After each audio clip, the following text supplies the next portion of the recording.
Hola, desde Diagnóstico Journal les damos la bienvenida a todos a los seminarios que hemos denominado Las imágenes de la pandemia, experiencias regionales. Hoy presentamos nuestro quinto webinar bajo la consigna Oncología, imágenes moleculares y COVID-19 hoy. A quienes están conectados con un dispositivo móvil deberán horizontalizar el mismo para la correcta visualización. Hoy nos acompañan 3 profesionales médicos, los cuales harán sus exposiciones expresando sus vivencias y experiencias en su ámbito laboral y regional de trabajo. A continuación, habrá un espacio para el debate e intercambio de ideas e innovaciones. Les pedimos que a medida que les surjan preguntas, las anoten en Questions and Answers. Presentamos al primer disertante, doctor Juan Cruz Gallo, jefe del servicio de PET-CT y coordinador de oncoimágenes en Diagnóstico Maipú de Buenos Aires, Argentina, con su charla Impacto de la pandemia en los estudios de imagen en la prevención de la patología oncológica. Adelante, Juan Cruz. Buenas tardes a todos. Muchas gracias por la invitación. Bueno, el objetivo de la charla de hoy es hablar del impacto de la pandemia en los estudios de imágenes en la prevención y control de la patología oncológica. Como todos sabrán, el 11 de marzo, la Organización Mundial de la Salud caracteriza al COVID-19 como una pandemia. El 20 de marzo, en la Argentina, en mi país, se decreta el aislamiento social preventivo y obligatorio, que denominamos cuarentena.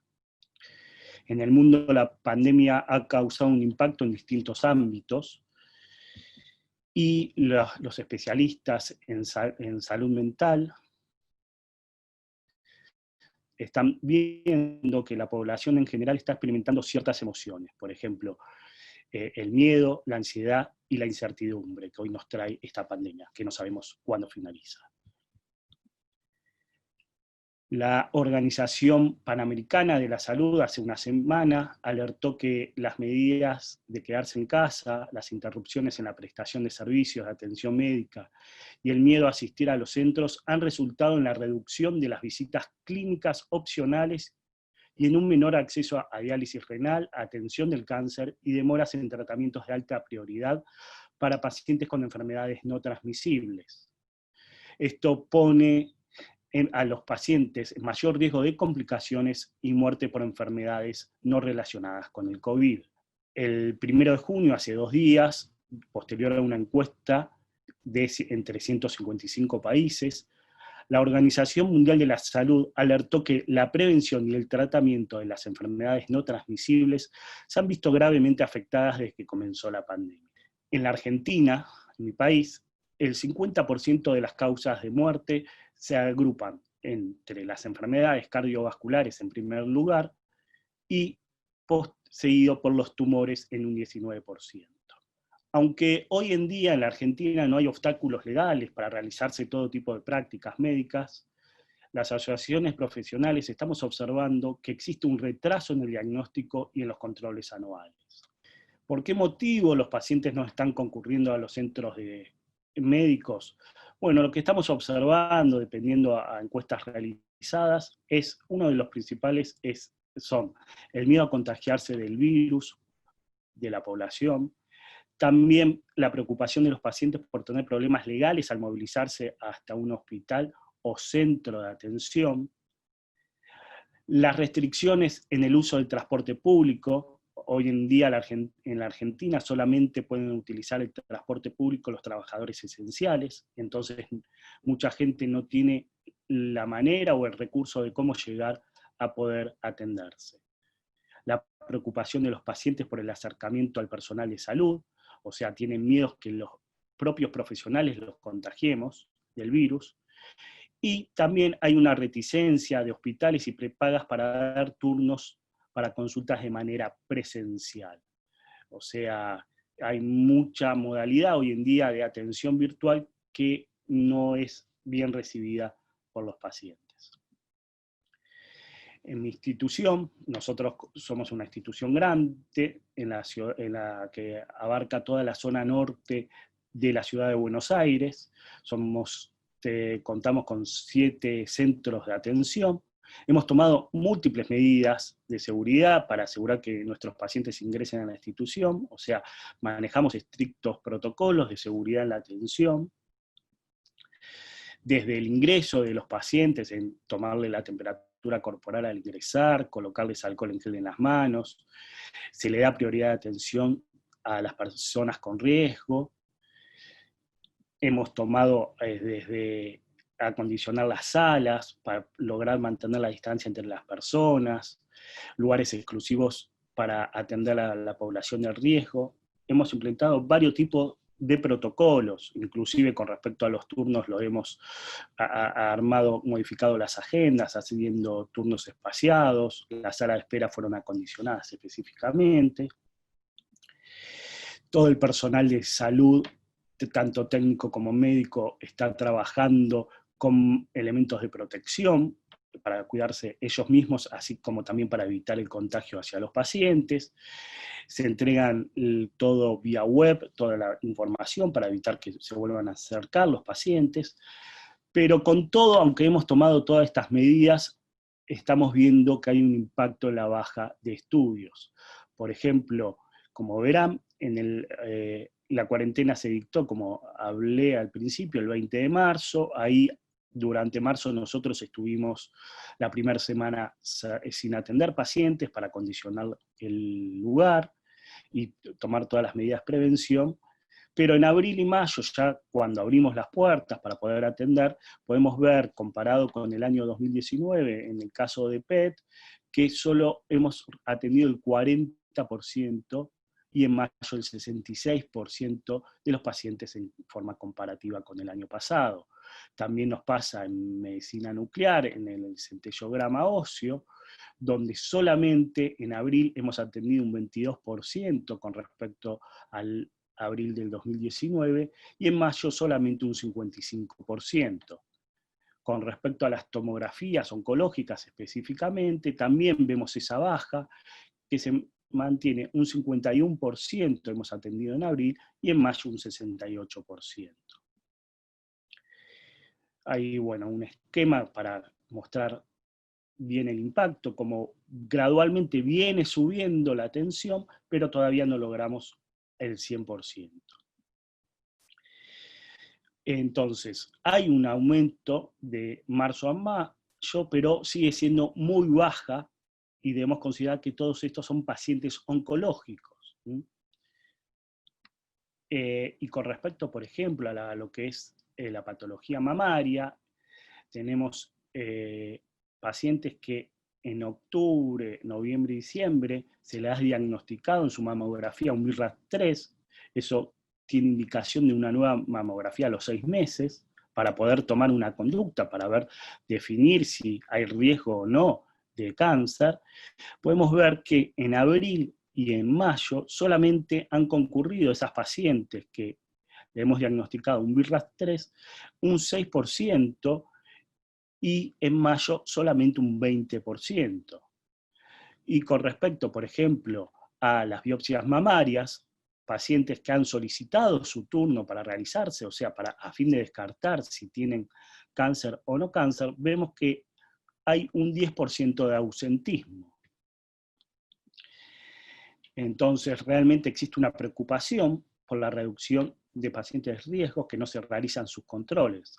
Sabemos que las medidas de aislamiento han sido efectivas para disminuir el contagio de COVID, pero como pasa en la Argentina y en el resto del mundo, existen crecientes reportes de menor cantidad de consultas médicas en general de pacientes que no están relacionados con COVID.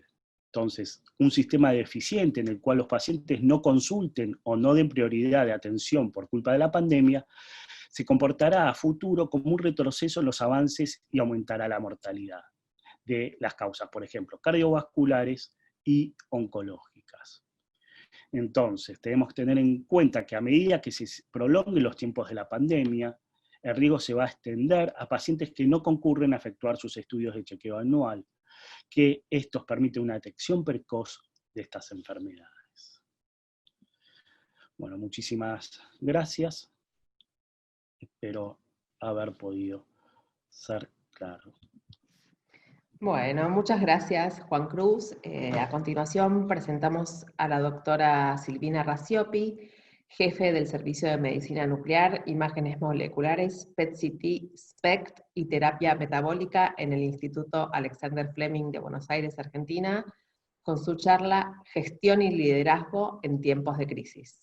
Adelante, doctora. Bueno, buenas tardes. Muchas gracias y muy clara la presentación del doctor Juan Cruz Gallo. La realidad, en el lineamiento de este webinar, la idea es poder ver el otro punto de vista, de alguna manera, que tenemos ante el desafío de trabajar en un equipo multidisciplinario en servicios, como en mi caso de medicina nuclear y de isótopos, positrones y fotones simples y terapias metabólicas, pero que también se ajustan, y he tomado como referencia, a otras gestiones que han tenido que liderar otros servicios para poder aprovechar, dar la mejor respuesta de un servicio que en nuestro caso, al ser un hospital y un instituto monovalente, no ha tenido cortes en cuanto a la atención de sus pacientes oncológicos. Está claro que la pandemia por el coronavirus puede establecer un punto de no retorno en el camino hacia el entendimiento de la salud pública, y que este inicio del brote se vio acompañado, y todos sabemos y hemos padecido, por la falta de comunicación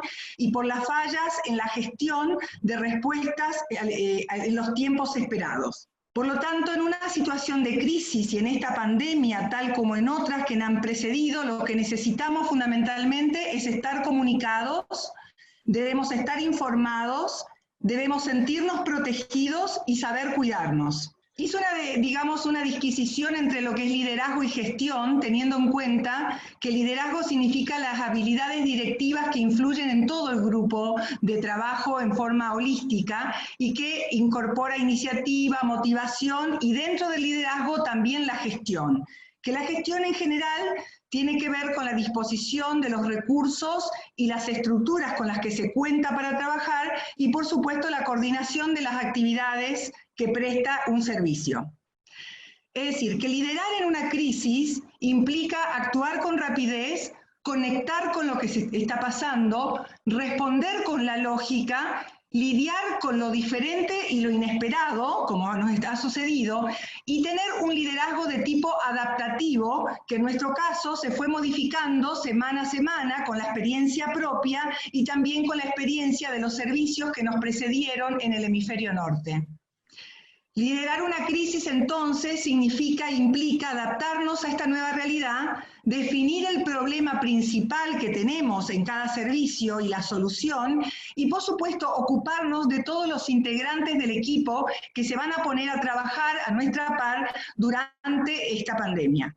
Tenemos que tener claro que, a todos los miembros del equipo fundamentalmente va a existir, y hemos tenido, y vamos modificándonos en la curva, con un síndrome general de adaptación que existe en la personalidad y que consta de una fase de alarma, un periodo de resistencia o de adaptación de alguna manera, y un periodo de agotamiento. Esto, que conlleva cambios físicos y psicológicos y de temperamento, es algo que tenemos que tener en cuenta y respetar para el mejor rendimiento del recurso humano con el que contamos en los servicios. Es decir, que cuando hablamos de liderazgos virtuosos, aquellos que pueden conseguir el mejor provecho y el mejor llegar a una cosa eficiente y eficaz de los servicios, es importante tener en cuenta que debemos ser conscientes de que toda acción individual en nuestro grupo de trabajo va a aportar y también repercutir en el armado global de lo que estemos armando en el servicio. Que el liderazgo virtuoso encuentra lo común en la diferencia de su equipo y genera un criterio que vuelva a dar un cierto orden en el caos que se está viviendo. Debe trabajar las emociones, administrar los miedos y generar reglas claras, éticas, empáticas y coordinadas para tener que iniciar un nuevo juego adaptándonos a las nuevas circunstancias.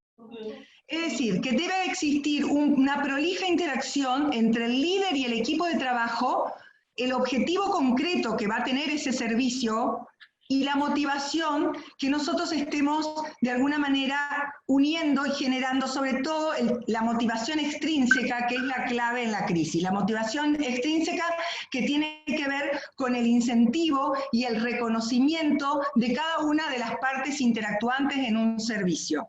Es decir, han habido varios líderes de la salud, americanos y europeos, que han de alguna manera enumerado cuáles eran los puntos o de alguna manera los ítems que un líder de servicio debería mantener para que su servicio funcione en la mejor, digamos, con el mejor performance dadas las circunstancias.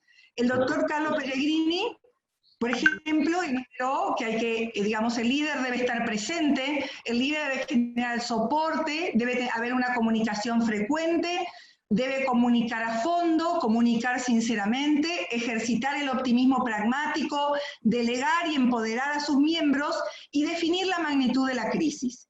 En Europa, el líder europeo de alguna manera alineó otras expectativas. Por ejemplo, alinear expectativas, mantener ideas en positivo, decir la verdad, demostrar empatía, tener un plan dentro de un servicio, ver el panorama general y simplemente liderar, sin olvidar que los que estamos a la cabeza de los servicios tenemos los ojos puestos en nuestro accionar sobre todo. Seguí adelante. En realidad, esto es a manera que ambos líderes, ya sea el americano como el europeo, mostraron en el lineamiento, digamos, las mismas inquietudes y los mismos tips que un líder debe mantener dentro de un servicio en marcha durante una crisis. Es decir, como conceptos finales de liderar tenemos que, por un lado, identificar y contener a las personas más vulnerables de nuestro equipo de trabajo.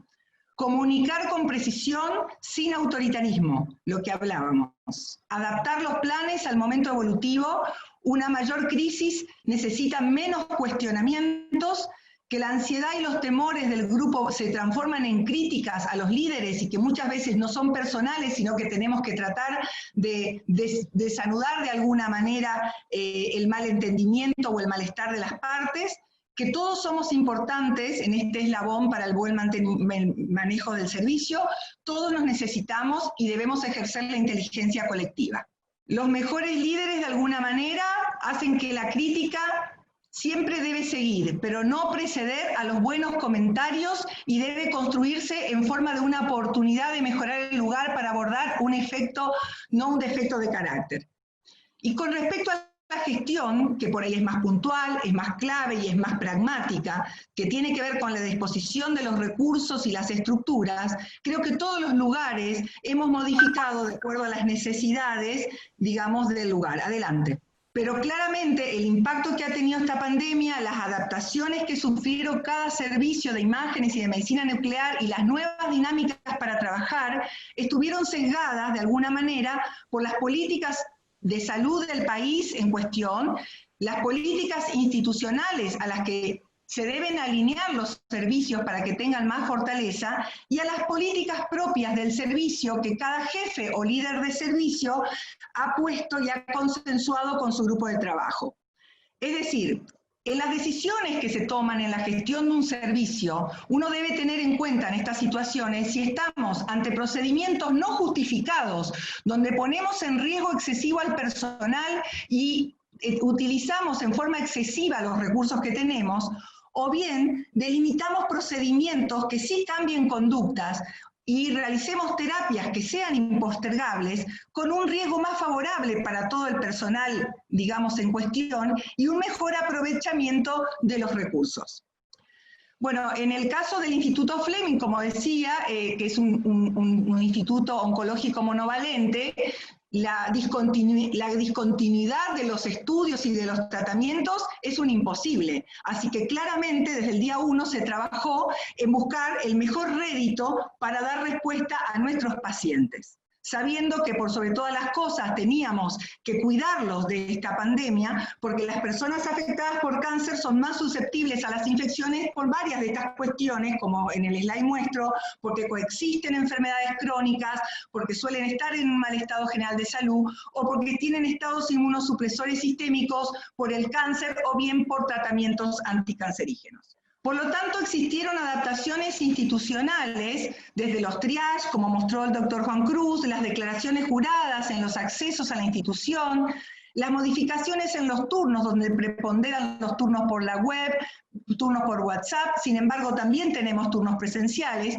y por supuesto un comité de infecciones que se encargó de la bioseguridad, y también del apoyo psicológico y de la información del estado institucional permanente.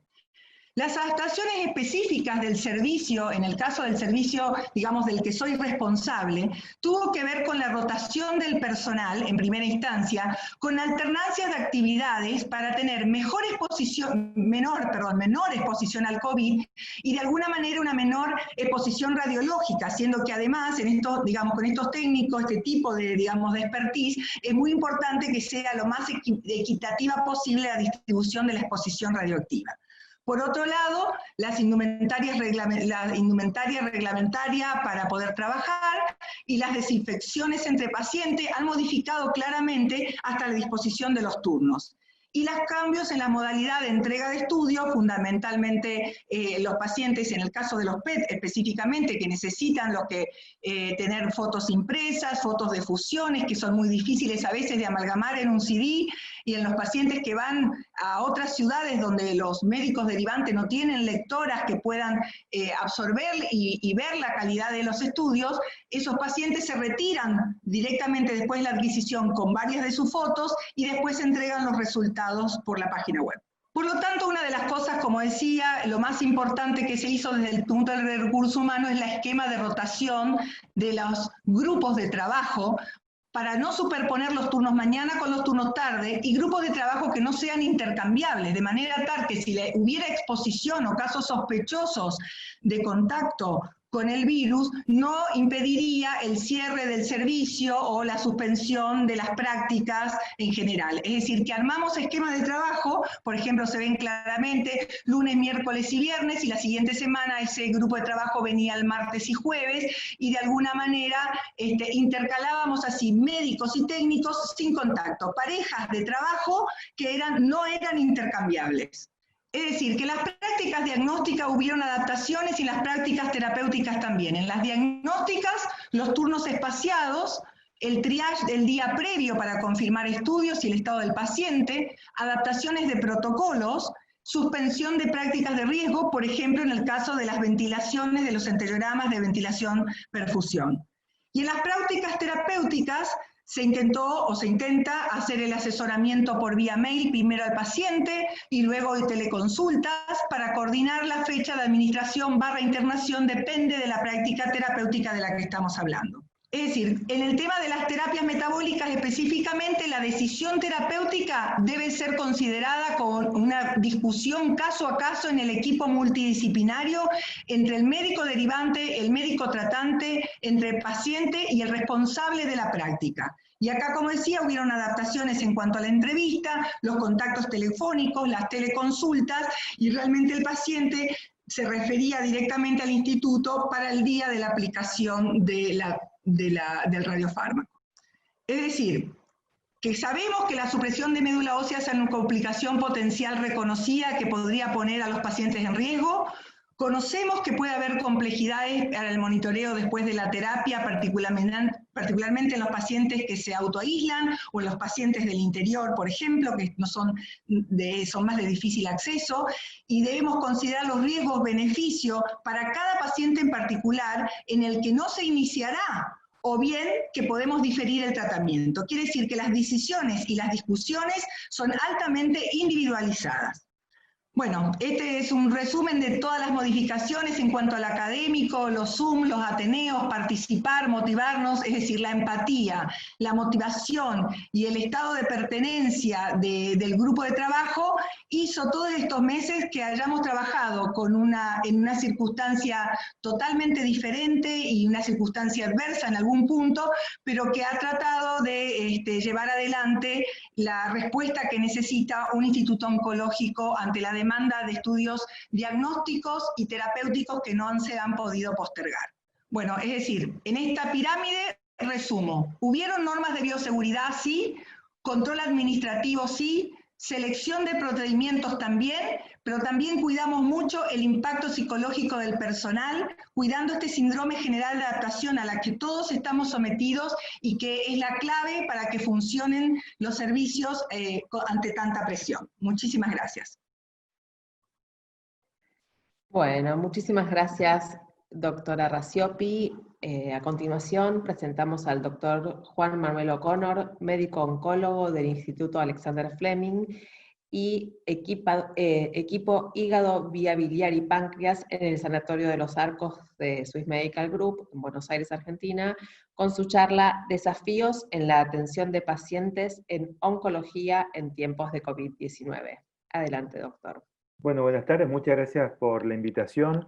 La verdad es que yo les voy a dar una visión de cómo fue, digamos, de las distintas etapas que estuvimos pasando como oncólogo y qué nos ha sucedido en este tiempo. Vamos a ver algunas cosas, algunos datos epidemiológicos, ya ustedes lo conocen claramente.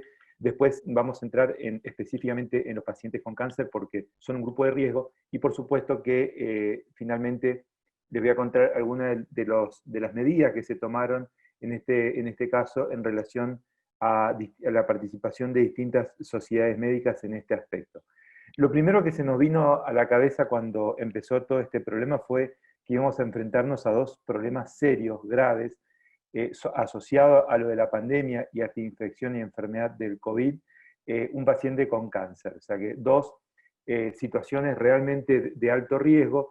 ¿Y por qué nos preocupaba esto? Porque, bueno, nos íbamos a enfrentar a una situación sin precedentes, en el cual para nosotros esto era nuevo, y a su vez lidiar con pacientes que están con una enfermedad que en muchos casos tiene una alta letalidad, pero que además fundamentalmente necesitan mucho soporte y atención, y eso era lo primero que nos preocupaba. Ustedes saben que, por supuesto, siempre pensamos que probablemente esto no iba a llegar o no iba a tener la magnitud que había tenido en otros países, y después enseguida nos dimos cuenta, bueno, cuidado, este es un problema serio y también está tocando de cerca a nuestros países y a la región, y si ustedes ven algunos de cómo fue el crecimiento, y esto es letalidad, y cómo ha cambiado a lo largo del tiempo, claramente identificamos que este era un problema que iba a llegar no solo a la región, sino también a nuestro país. Y si ustedes miran, por ejemplo, las curvas de ascenso, cuando uno evalúa el número de casos reportados, van a identificar las barras en azul, que están asociados justamente a la incidencia y el número de casos en la región de Latinoamérica. Por lo tanto, además de este cuadro asociado a esta enfermedad y a lo que nos enfrentábamos, claramente estábamos, digamos, en el medio del problema y la región, por otra parte, afrontando esta situación.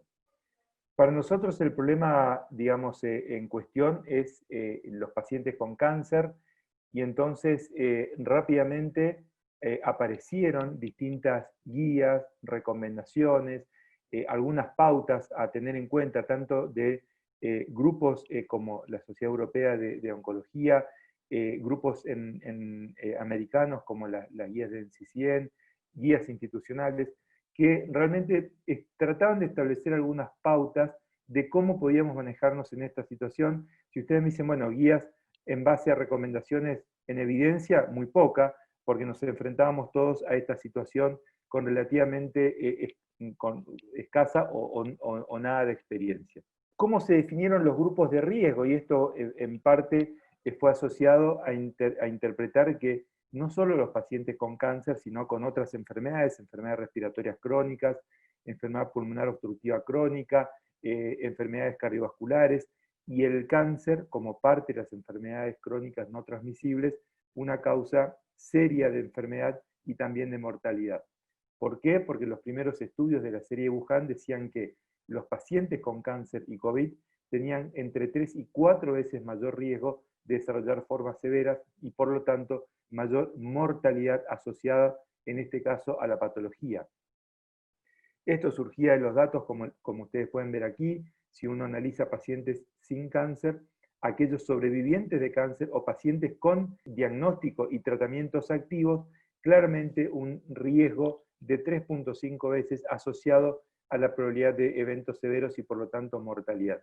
Es decir que todo esto era lo que nos preocupaba a nosotros y que nos preocupa todavía en función a cómo debíamos comportarnos y cómo debíamos proceder para optimizar y para mantener el cuidado, el continuo del cuidado de nuestros pacientes. También hubieron algunas recomendaciones del Ministerio de Salud en aquellas personas o pacientes con cáncer, mantener un poco lo que comentaba Silvina y Juan Cruz previamente, una línea de comunicación directa, estar más cerca de los pacientes, establecer cierto grado de contención y algunos cuidados, por supuesto, como compartir o limitar el número de acompañantes a las sesiones de tratamiento, es decir, algunos cuidados que tenían que ver con recomendaciones generales para cuidar también y reducir el riesgo en los pacientes. ¿Cuál fue la respuesta desde el punto de vista de las sociedades? Bueno, esto fue algo que a mí me pareció muy, muy bueno en el contexto de la pandemia. Las sociedades médicas rápidamente salieron a dar una respuesta y a distintas recomendaciones en base a cómo poder afrontar este problema. Y acá está un poco algunas de las cosas que yo les quería comentar de qué cosas nos preocupaban. Acá hay algunas de las preguntas que se implementaron en este trabajo. Por ejemplo, se les preguntaba si había algún sistema de triage para las consultas presenciales en su centro. La mayoría de los médicos decían que en los centros estaban de acuerdo en que esto se había establecido, y acá ustedes ven a la derecha que pensaban aquellos presidentes de las sociedades que estaban asociados o que estaban encargados justamente de poder dar esta respuesta. Con lo cual había bastante satisfacción. Esto fue hace, yo diría que un mes atrás, y que parece antiguo hoy en día si uno se plantea cuáles son los desafíos actuales en este contexto. También se le preguntaba, y esto era algo esencial, porque Argentina fue uno de los países que tuvo, por desgracia, un porcentaje alto de personal de la salud infectado, si el equipamiento de protección al personal, si nosotros nos sentíamos protegidos en las instituciones donde trabajábamos. La mayor parte de los médicos estaban muy de acuerdo en este sentido, y si ustedes miran aquí lo que respondían aquellos presidentes de sociedades o encargados de los comités de contingencia, la mayoría también estaba de acuerdo en que se habían establecido las pautas mínimas para protección del personal de salud desde la visión al menos de cada uno de los integrantes de las distintas sociedades. El desafío para el oncólogo, para el médico tratante, era saber, por ejemplo, en qué grado o qué probabilidad tenía el paciente que había recibido tratamiento de estar en riesgo o de ser población en riesgo, y aquí había preguntas que no tenían respuesta, si eran aquellos pacientes que habían finalizado 30 días antes un tratamiento, o 15 días antes, o habían tenido una cirugía oncológica previamente, o estaban en radioterapia, etc. ¿Cuál era el tiempo? Y el tiempo era arbitrario. Establecíamos alguna pauta menor a 6 meses de haber finalizado el tratamiento. Había acuerdo en tratar de cuidar al máximo a esta población que había tenido tratamientos recientes y que, por otra parte, tenga algún otro factor de riesgo, como la edad o alguna enfermedad o comorbilidad asociada. Los puntos más importantes a considerar cuando hablamos de afrontar este problema tienen que ver con estos 5 o 6 puntos, digamos, bien establecidos. La preparación, algo de lo que yo les contaba y que se preguntó en esta guía Intersociedades. Las decisiones del tratamiento, la duda que se nos había planteado, como yo les comentaba previamente, en relación al tiempo transcurrido desde la terapia previa establecida, con respecto a terapéutica. Y el otro gran tema era el relacionado con aquellas pruebas de screening o tamizaje. Fíjense, por ejemplo, en este caso, en el caso de videocolonoscopías, donde había una recomendación de restricción de algunos procedimientos que no eran necesarios, inicialmente para reducir el riesgo de contagio y también de protección, no solo al paciente, sino también al personal de salud. Estas fueron todas, en gran parte, las recomendaciones o estrategias que se establecían. Con respecto a este último punto, y solamente para abrir un interrogante en esta última parte de la charla de lo que yo les quiero transmitir, fíjense que en Holanda, cuando aparece el pico máximo de incidencia del coronavirus, una de las cosas que se hicieron fueron cerrar todos los programas de screening que había, tanto de las patologías prevalentes, ¿no? Como cáncer de mama, cuello de útero, colon.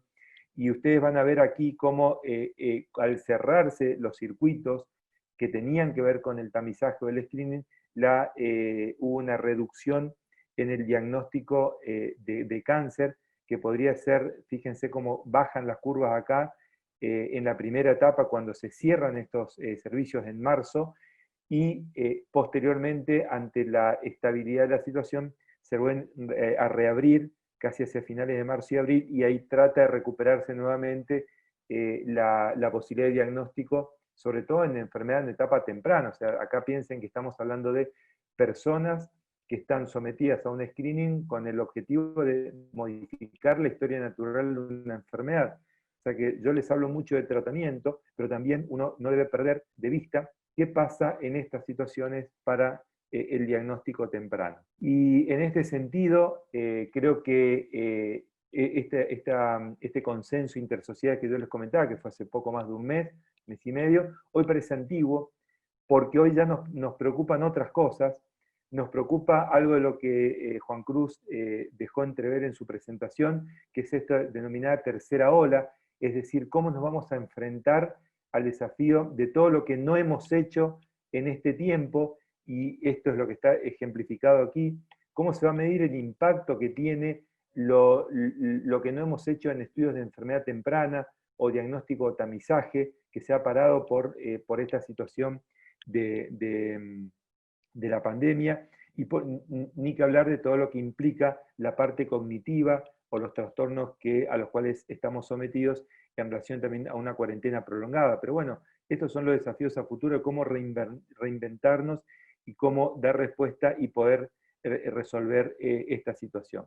Esto es lo que les comentaba, de esto hablamos hoy en día, esto es a lo que tenemos que abocarnos, a tratar de ver cómo va a ser de la manera más prolija y de forma, digamos, consensuada la salida de esta situación para dar respuesta y fundamentalmente no perder de vista la situación de nuestros pacientes para poder contenerlos y mantener y optimizar la atención en este tiempo de pandemia.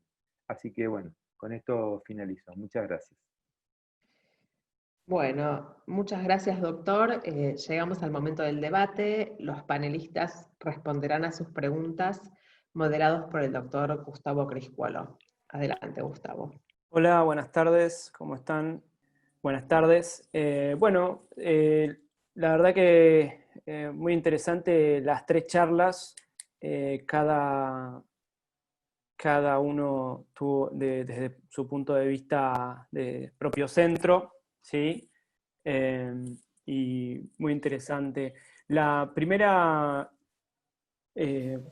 duda o la primera pregunta que me surge es a través de lo que habló la doctora Rasiopi en su charla acerca del liderazgo y la gestión, es cómo vivió ella, porque es una pregunta en realidad más personal, ¿no?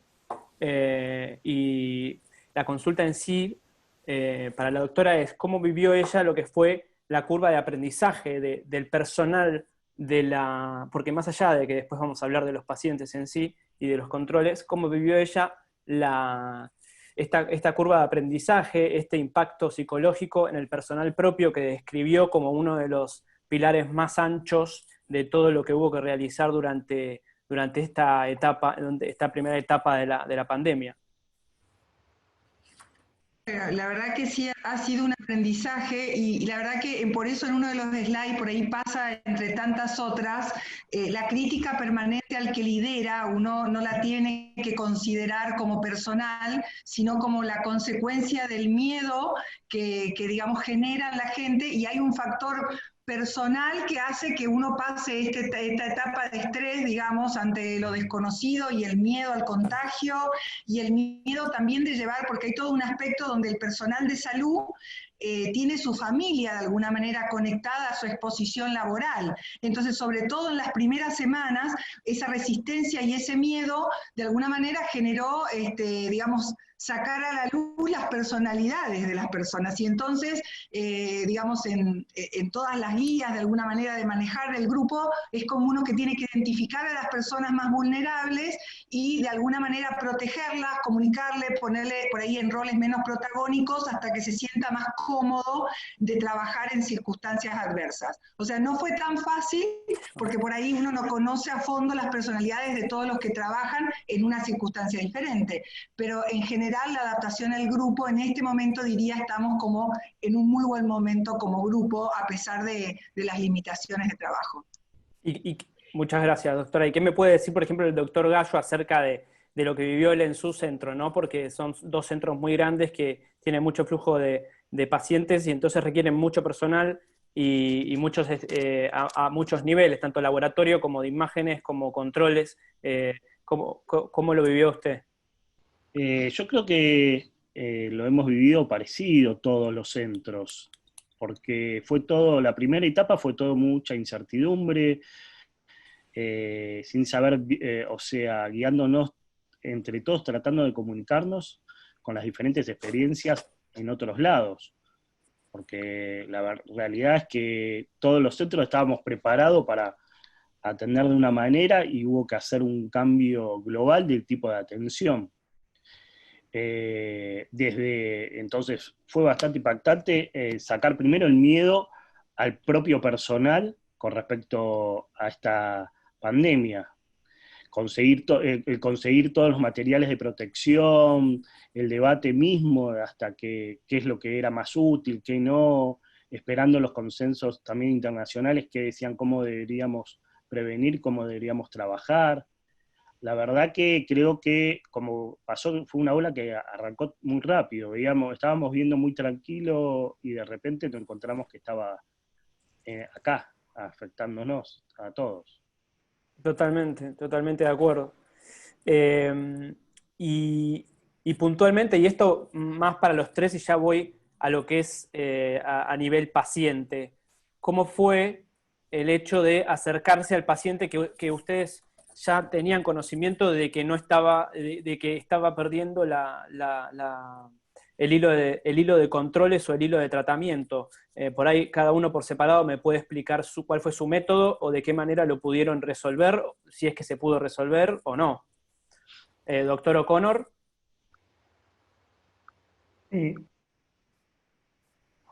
Está silenciado, habría que apretar el... Ahí está, perfecto. en el caso mío particularmente, lo que tratamos de hacer es esto de establecer la comunicación cercana con los pacientes, ¿no? De tratar de estimular a que para muchos que no era necesario hacer la consulta presencial, apareció la telemedicina, la videoconsultas, por lo menos para tener algún tipo de contacto. O sea, el miedo existe en los pacientes de asistir, entonces tratar de buscar algún medio para tratar justamente de que no pierdan la consulta o tratar de estar cerca y establecer como un marco de contención.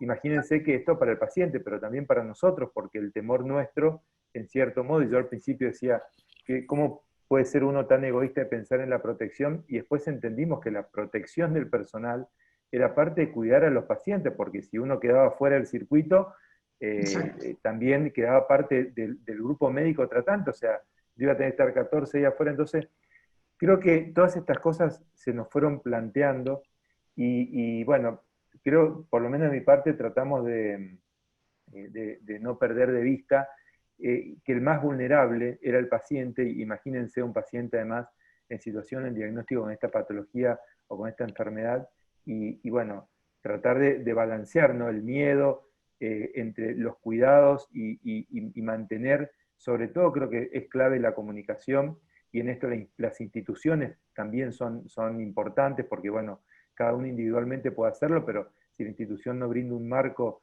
de atención o de seguridad, a veces es muy difícil y en este caso, bueno, en mi caso particular, en ambos centros se ha trabajado muy bien, creo, en este aspecto. Bien, doctora. Y bueno, la verdad que creo que el paradigma que decíamos de comunicarnos con los pacientes, realmente la mayor dificultad por ahí que mientras hablaba el doctor Pienso, a nosotros nos ha ocurrido con los pacientes del interior, porque depende de las provincias, se fueron limitados en el medio de transporte de llegar, porque a veces pensamos que nuestro círculo termina en Capital y Gran Buenos Aires, pero digamos, al ser, por ejemplo, Fleming un lugar de referencia oncológica más allá de nacional, tenemos muchos pacientes en el interior que han visto, digamos, limitada sobre todo el traslado, el atravesar provincias, el no saber cómo venir. Entonces, la coordinación y la contención del paciente, digamos, en distintas circunstancias, sobre todo terapéuticas, creo que fue muy artesanal y particular. Muchos de los pacientes han venido a hacer sus tratamientos porque correspondían las semanas y no había posibilidades de atrasar, incluso hasta dosis ablativas de yodo, sabiendo que cuando regresaban a sus provincias tenían que hacer cuarentena por haber estado en Buenos Aires. Es decir, creo que en cada uno de los casos puntuales, en las terapias o en los controles que hemos tenido, una de las grandes limitantes y difícil fue el manejo del paciente del interior del país. No sé, Juan, si estás de acuerdo con... Sí, nosotros fue similar, eso nos sigue pasando. Tenemos algunos pacientes en espera que no tienen cómo llegar. Ahora está más difícil que vengan, y la angustia, porque los estudios específicos que no se pueden hacer en su provincia los está complicando. Y la verdad que, aunque lo que yo noto, que aunque estamos tomando un montón de medidas, igual el miedo sigue y es difícil convencer, pues son pacientes con riesgo y es muy entendible, aunque uno quiera estimularlo a su control o todo, es difícil hacerlo. Sí, creo Totalmente. que esa es creo, la etapa, el desafío más importante ahora, ¿no? Que pierden el medio. Imagínense para hacer estudios invasivos, por ejemplo. Esto que hablábamos, hoy vos contabas los estudios de imágenes y también hablando con gastroenterólogos, endoscopistas, se ha reducido muchísimo la realización de estudios. Por eso yo creo que al menos es importante que el paciente cuando tenga síntomas, digamos, tenga la posibilidad de consultar a través de una videoconsulta, telemedicina, o sea, de alguna manera la institución o el centro de diagnóstico o tratamiento que tenga las puertas abiertas para, bueno, poder darle alguna respuesta en este sentido y tratar de reducir ese miedo, pero bueno, esto yo creo que va a existir y creo que también es otro de los desafíos a futuro a medida que veamos cómo avanza o cómo se desarrolla la etapa de la pandemia, ¿no? Y en el caso, en opinión personal suya, doctor O'Connor, ¿cómo cree que va a afectar a mediano o largo plazo este problema en la cadencia de accesibilidad al paciente y como hablaba usted acerca de la falta de estudios de tamizaje, de screening, de acá, bueno, a mediano o largo plazo? ¿Cómo cree que le pueda llegar a afectar a la población en sí y a la prevalencia o incidencia de cada tumor en especial? Mira, yo la verdad es que no sé cómo lo vamos a poder medir. Ese es Claro. mi gran interrogante. O sea, creo que va a haber y que esto va a tener un impacto. Me cuesta un poco, o al menos no lo podría, digamos, pensar claramente cuál sería la forma de medir el impacto que va a tener. En esto están trabajando ahora las sociedades y creo que en esto también a partir de, supongo que el Estado debe participar en tener en cuenta cómo asegurar o cómo al salir de esta etapa, cómo vamos a poder dar contención a ver, creo que el impacto va a ser importante, creo que lo que nosotros tenemos que tratar de hacer es minimizar el impacto, pero desde ya te digo que empezamos a ver situaciones de enfermedades más avanzadas o pacientes que vienen con síntomas, pero ya cuando están al límite o que a veces requieren internación porque ya han venido con alguna complicación. Esto te lo puedo contar de manera personal y con el grupo de trabajo que tenemos, pero no te lo podría decir realmente cómo vamos a medir el impacto, pero bueno, yo creo que esto va a ser un problema a futuro, no digo a largo plazo, a corto y mediano plazo, y tendremos que ver de qué manera se puede minimizar ese impacto, y no digo por cáncer, esto creo que en otras patologías, otras enfermedades crónicas no transmisibles que Argentina, además, en un país con las dificultades económicas que tenemos, bueno, tratar de optimizar los recursos para minimizar el riesgo del impacto que va a tener esta situación de diagnósticos más tardíos, pérdida de oportunidad de pacientes en diagnóstico de enfermedad temprana en prevención primaria y secundaria. Muchas gracias. Esta es más una pregunta para los tres, por ahí a nivel más de centro y de personal de salud, para ver de qué manera se afecta el personal de salud, y es la siguiente. Si tuvieron en sus propios centros personal contagiado, ¿sí? Y eventualmente de la protección que uno trata de hacer dentro del centro propio, ¿cómo manejan la reciente aparición de un paciente que presenta al ingreso algún signo o síntoma de esta enfermedad, de COVID, ¿no? Eso. Si tuvieron contagios intracentro del personal de salud y cómo manejan en sí el paciente que entra y se le detecta, por ejemplo, fiebre en la puerta del lugar, del centro. No sé si quiere empezar la doctora Rasiopi. La verdad es que en el servicio de medicina nuclear no tuvimos pacientes que hayan estado, digamos, que hayan sido COVID positivos y personal, que lo que pasa con el personal es que mucha gente trabaja en dos lugares, y la verdad que sí tuvimos una médica que trabaja en La Plata y que estuvo contemplada como sospechosa, hizo la cuarentena, el hisopado y la verdad que no pasó a mayores. Pero claro, el riesgo de compartir personal con lugares que tienen una mayor exposición, lugares polivalentes, es una realidad. Por eso, en lo personal, no sé si era yo la que tenía que empezar, porque en lo personal eso no nos pasó, y fundamentalmente los pacientes de PET que han venido hasta el momento y que se mira con especial cuidado, si hay infiltrados, si hay algún otro signo que podamos denunciarlo en relación a esto, a pesar de que uno hace el triage el día previo, y el paciente además hace su declaración jurada, no hemos tenido hasta el momento una situación diferente a la esperada. Por ahí, por eso por ahí no soy la ideal para dar esta respuesta. Los otros doctores, ¿qué opinan? Sí, mira, nosotros en cuanto al personal médico, sí, hubo personal que tuvo la infección, que por suerte, bueno, se recuperó. Te imaginas que cuando hay alguien ya del grupo, uno es como que siente mucho más cerca o cercano la posibilidad y el riesgo de infección.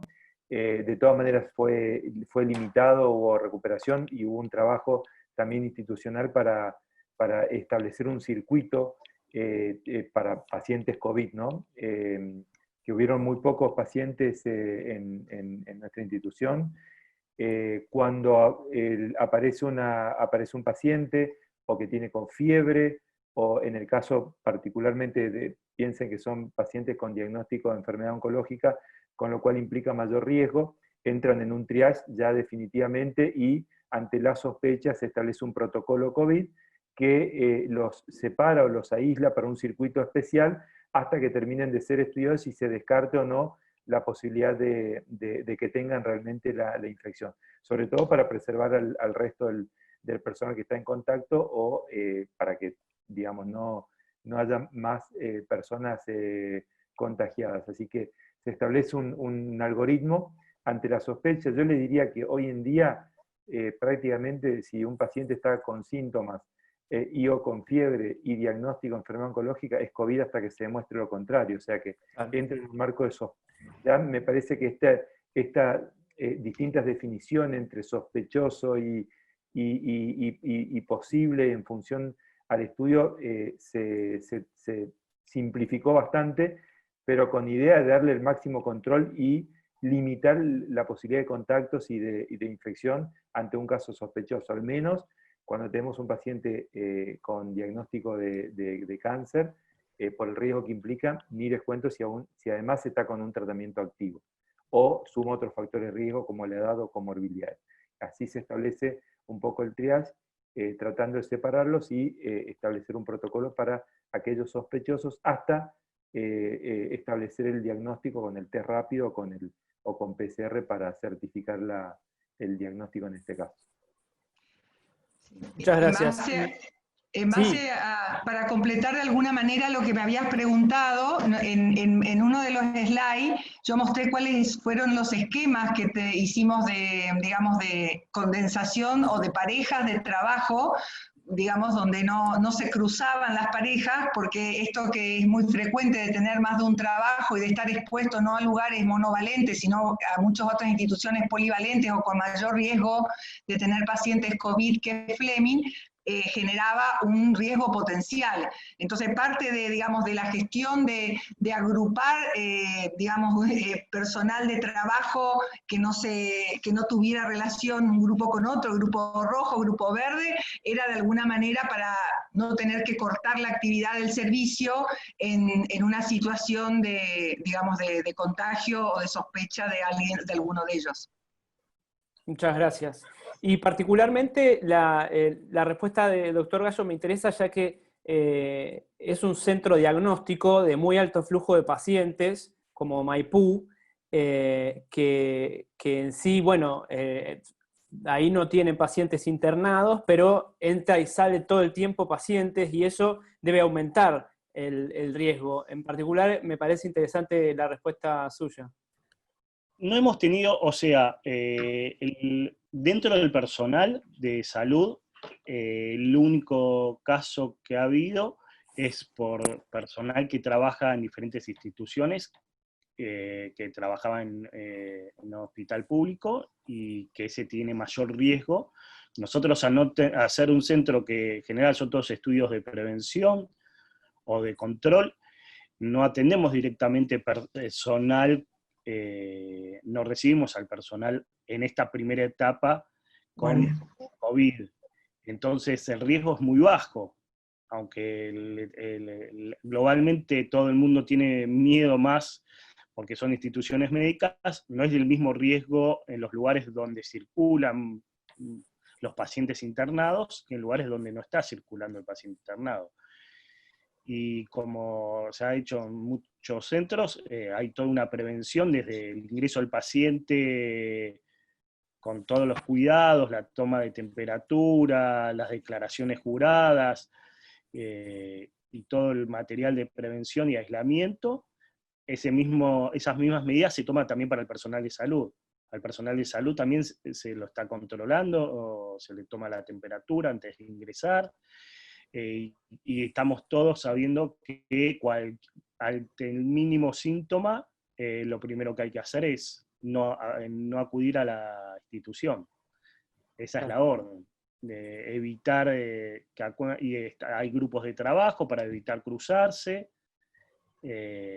O sea, el riesgo es muy bajo por ahora que estamos viendo que están subiendo los casos y cada vez hay más casos, seguramente el riesgo vaya aumentando. Muy bien. Otra consulta que surge de los oyentes es acerca de cómo estudian, en particular tal vez al doctor O'Connor, cómo estudia un paciente que si le pide un estudio extra, un paciente que va a ser operado de su patología oncológica, ¿sí? Si se lo estudia algo en particular como para asegurar también al personal de quirófano, asegurar la entrada a un medio cerrado, ¿sí? Después posteriormente a la terapia. ¿Se hace algún protocolo especial o simplemente eso se lo deja al servicio de cirugía? Mira, eso fue cambiando a lo largo del tiempo y de acuerdo a cómo fue la evolución de la pandemia y la situación institucional. Hoy en día se les hace PCR a los pacientes que van a ir a cirugía y creo que además la tomografía de tórax como parte del triage obligatorios, sobre todo aquellos procedimientos que obviamente van a necesitar anestesia para tratar de bueno, evitar el riesgo, y sumado que por ahí puede haber pacientes asintomáticos también que puedan tener, entonces tratar de limitar el riesgo tanto para el paciente como esto a través de establecer algunas pautas y criterios según el tipo de cirugía y la situación clínica particular, y el otro tema además del estudio para tratar de minimizar los riesgos también para el personal de salud en el caso de que se decida hacer un procedimiento de este tipo. Pero sí, están estudiados con un protocolo que ha cambiado en este último tiempo, un poco más estricto, antes de la decisión de la realización de la cirugía. Gracias. Doctora Rasiopi, ¿usted puede aclarar algo? No, iba a decir que en el caso hablábamos, había un panelista que escribía, digamos que los médicos también, digamos, podemos ser portadores asintomáticos, y hemos tomado medidas desde la indumentaria, o sea, todo personal que entra a trabajar a Fleming, te pongo como ejemplo por ahí lo personal, ¿no? Ingresamos con indumentaria específica, dejamos la ropa de calle en un lugar, en un locker, tenemos zapatos de trabajo, barbijo obligatorio, y la verdad es que nos manejamos desde que el ingreso de la puerta hasta que nos vamos de la institución con extremas medidas, digamos, consensuadas por el Comité de Infecciones que estableció Fleming para la seguridad de sus pacientes fundamentalmente. Claro. Sí, está muy bien. Y una pregunta también de los que también va un poco a una de las primeras preguntas mías que tiene que ver ya con la parte de personal, volviendo un poco a eso. A mí me llamó la atención cuando mostraron las diapositivas de lo que es la rotación del personal, digamos, la dificultad que debe haber a nivel de cómo hacer para que el personal rote, de manera que no entre en suficiente contacto, y cómo hacer también para el manejo de los turnos, que hablaba también la doctora Rasiopi, para categorizar los pacientes que deben ir un día y categorizar los pacientes que deben ir otro día. ¿Cómo fue que pudieron hacer eso, doctora? Porque me imagino que no debe ser fácil.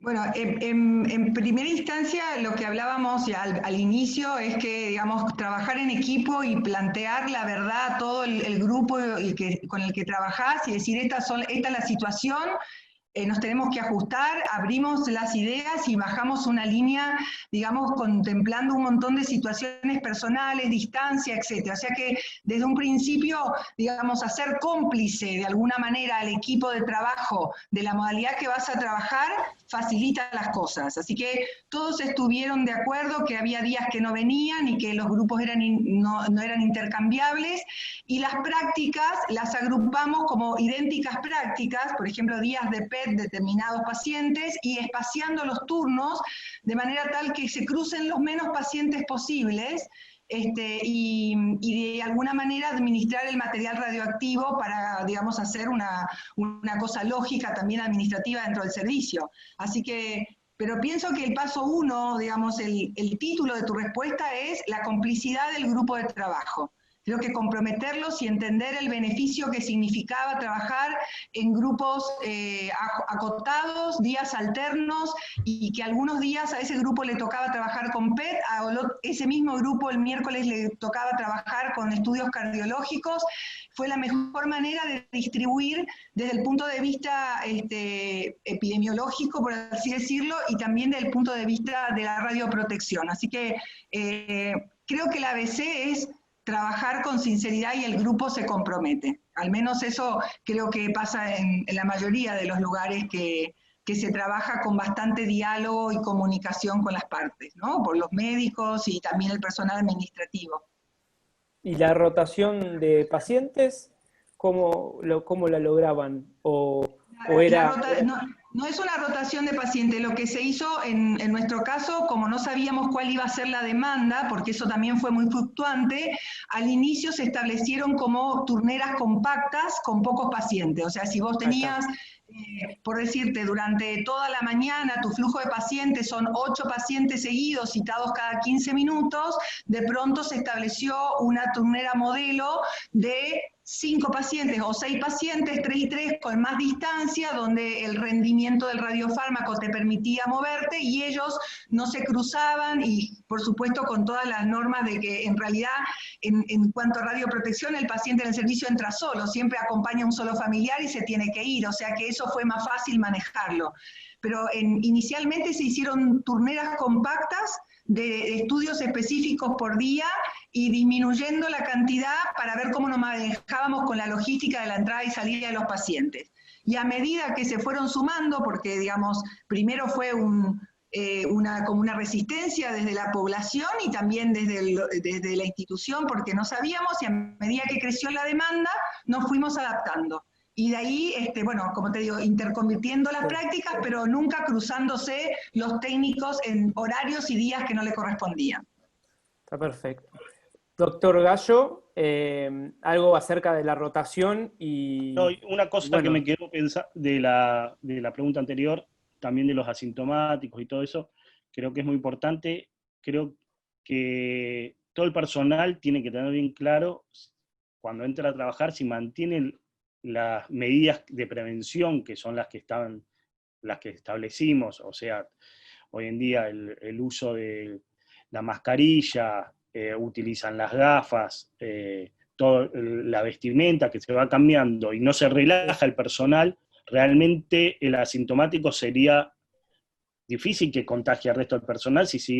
El problema de los contagios aparece cuando el personal se relaja, como pasa afuera, que, o sea, en otros ámbitos laborales.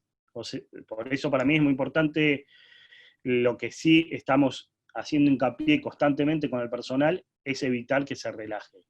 O sea, se han tomado todas medidas para protegerlos a todo el personal, pero uno tiene que estar constantemente pendiente que nadie se relaje, porque cuando uno se relaja, ahí es donde entran las posibilidades de contagio. Totalmente. Y en el centro, Hemos tomado, el centro Maipú... La caída de demanda del volumen de pacientes nos permitió acomodar agendas para poder distanciar los turnos, seguir trabajando, pero trabajando de una manera lógica. Por eso también se puede hacer rotar el personal. ¿Por qué? Porque la demanda ha bajado. Entonces, hoy en día tenemos excedente de personal para la demanda que es la que estamos teniendo. El problema es, si cuando vaya subiendo la demanda, ahí va a ser más complicado en el tema de la pandemia, cómo trabajar, que eso es lo que estamos viendo. Si aumenta mucho la demanda, ya no va a ser posible rotar a todo el personal. Claro. Eso hay que plantear cómo hacemos, porque hay mucho esfuerzo del personal que está haciendo mucho esfuerzo para tomar, de repente haciendo diferentes horarios que antes no hacían. Claro, y eso lo vamos a ver también en el corto plazo, porque eso va a estar, bueno, va a ser evaluable. Ahora, particularmente, igual algo habló el doctor O'Connor, porque habló más con literatura más global, pero los tres globalmente, como lo observado en Argentina, ¿sí? Se puede comparar con el manejo en general, global o mundial, digamos, respecto al control de pacientes oncológicos, o sea, cómo estamos con respecto a los países tanto de Latinoamérica como de otros continentes, en cuanto al procedimiento, si estamos yendo para ese lado, o si nosotros por nuestra situación particular tenemos que manejarlo de otra manera. Mira, sería muy, digamos, ambicioso desde mi perspectiva hablarte de un concepto tan global y de Argentina con respecto a Latinoamérica, porque bueno, quizás la realidad de los lugares donde yo trabajo, Argentina tiene una población y un sistema tan heterogéneo que la verdad que es muy difícil poder contextualizar todo el país en este sentido. Desde mi punto de vista, la verdad es que y por lo que he visto, y al menos lo que hemos hablado por este consenso intersociedades, las respuestas iniciales que los médicos pedían en cuanto a protección, en cuanto a medidas mínimas para cuando se inició todo esto de protección también para el personal de salud, había bastante acuerdo que se estaba desarrollando bien. La verdad es que, pero bueno, no te podría decir si esto se extrapola a todo el país, ¿no? Por lo menos puedo contarte la experiencia de los médicos de distintas sociedades médicas, de radioterapia, de oncología clínica, sociedad de cirugía, por ejemplo. A su vez, cada sociedad salió a establecer guías y pautas. Me parece que yo lo vi muy positivo esto de que cada sociedad, la sociedad de radiología, establezca sus pautas. Vos me decís, bueno, pautas, pero ¿en base a qué evidencia? Bueno, en base a la evidencia que se iba estableciendo a medida que pasaba el tiempo. O sea que al menos creo que desde el punto de vista médico veíamos que hubo una respuesta y un manejo bastante adecuado. La verdad es que en nuestro centro, y no tuvimos, digamos, tantos pacientes con cáncer y COVID, por ejemplo, como para tener un dato. Estamos trabajando en un registro en Argentina y en Latinoamérica de cómo fue la situación de pacientes COVID y cáncer. Pero la verdad es que para nada saturó el sistema, los pacientes que tenían sospechas se estudiaron, algunos se descartó el diagnóstico y en otros se controlaron o se establecían las pautas, pero me parece que las respuestas en general, desde mi punto de vista, fueron bastante favorables y por lo que uno ve, al menos comparado con otros países, también es cierto que la letalidad de los pacientes aquí pareciera que fue más baja y que esto de mantener la curva aplanada permitió que haya una mejor respuesta. Pero bueno, te lo puedo decir como opinión personal. No quisiera decir que esto se extrapola a todos los centros, a todos los lugares, porque hemos visto lo que ha pasado en algunos lugares, sectores públicos. O sea que, y como decía Juan Cruz, creo que esto es parte de la responsabilidad de todos. O sea, vos podés establecer pautas, establecer guías, recomendaciones, pero la responsabilidad de cada uno y de cómo conlleva esta situación creo que es personal y que también corresponde al grupo médico, a los pacientes, a la sociedad en sí misma. Bien, y si me permiten una pregunta más para ir cerrando, específicamente para el doctor Gallo, que me surgió, no llegué a evaluar en su diapositiva acerca de la disminución, cómo fueron creciendo, aumentando desde marzo la cantidad de estudios. No llegué a evaluar bien los porcentajes, pero ¿cuál fue el estudio que más aumentó y por qué? ¿Por qué, en tu opinión, por qué te parece que fue ese? Me pareció como que fue tomografía, pero no llegué a ver muy bien los números. De lo que estamos viendo, lo que más estable se mantiene y lo que más ha subido son los pacientes con diagnóstico previo de cáncer, que vienen para sus controles. Lo que sí tenemos una baja rotunda, que es lo que todavía estamos desarrollando en estadísticas, del diagnóstico de nuevo cáncer sí tenemos muy bajo, comparados con lo que habitualmente, el porcentaje de nuevos cánceres que diagnosticamos habitualmente. Eso lo estamos viendo tanto en PET como en tomografía. Todos los pacientes que vienen a control, la mayoría de los pacientes oncológicos que estamos recibiendo son pacientes que ya conocen de su patología y que ya tienen varios estudios previos en control. Que eso es lo que nos está preocupando. Por ejemplo, en MAM el impacto es, no estamos teniendo... nos está bajando que es lo que veremos a futuro, la detección por primera vez, del cáncer por primera vez. Claro.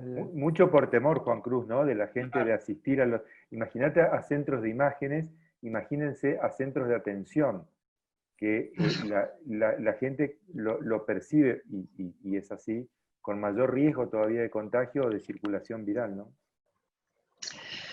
Doctora.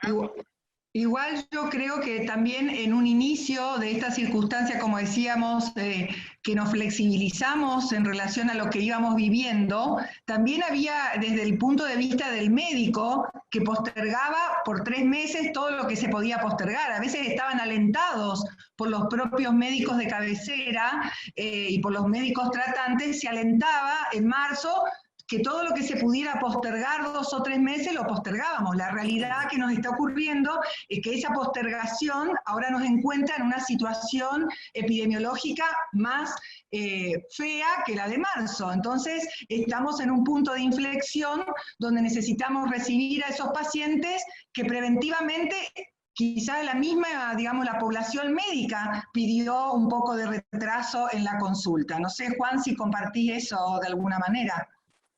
¿Podemos echarle la culpa a los infectólogos? ¿O ahí hay una audiencia? No, fue así. Lo que pasa es que después nos empezamos a dar cuenta y decimos, pero pará, lo posponemos 1 mes, 2 meses, 3 meses, y ahora, Claro. ¿cuánto más lo vamos a posponer? Creo que fuimos modificando, pero bueno, creo que fue Claro. parte de la curva de aprendizaje, sí, tal cual, Exacto. así como nosotros pensamos que esto iba a ser 15, 20 días, 30 días, 60 Claro. días, y hoy no sabemos cuánto va a ser. Entonces Exacto. empezamos a cambiar también la actitud. Exacto. Claro, por eso Ay. el objetivo es ahora, ya todo lo hecho está, es cómo trabajar a futuro para volver a sacar un poco el miedo para que vengan a controlarse, ¿no? Así es. Está perfecto. Bueno, y para ir cerrando, ahora sí, porque ya nos acaba el tiempo, me gustaría que me cuente cada uno en 1 minuto alguna reflexión acerca, o alguna conclusión acerca de esta exposición, ¿sí? De lo que es oncología en la gestión y en la atención de pacientes. En 1 minuto y ya nos despedimos. Lo que es, o sea, relacionado al COVID, ¿no? Obvio. Dice la doctora Raciopi que es la de liderazgo y gestión. Claro. Es un amigo, el doctor O'Connor.